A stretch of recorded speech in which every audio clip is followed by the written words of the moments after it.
Hi guys, কেমন আছো সবাই? আশা করছি সবাই অনেক অনেক ভালো আছো।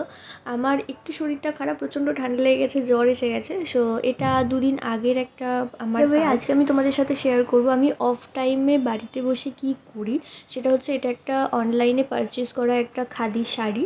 তো তার উপরে আমি পেন্টিং করব, পুরোটা আমি আউটলাইন করে নিয়েছি, দেখতেই পাচ্ছ। আর এই তুলিগুলো দিয়ে আমি আঁকবো, তাই এটা আমি অনলাইনে পারচেস করেছিলাম। তো একদম আমি স্টার্ট করে দিয়েছি আঁচলের পোর্শন থেকে ফার্স্টে দুদিকটা ভেবেছি পাড়টা করে নেব।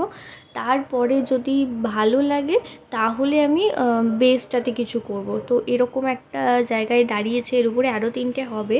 তো এটা করছিলাম, সারা দুপুর পর্যন্ত করেছি এটা, মোটামুটি 11টা 11:30টার পর থেকে। তারপরে একটু ব্রেক নিয়ে চলে গেছিলাম আমার মামসুনুর বার্থডে সেলিব্রেশন করতে।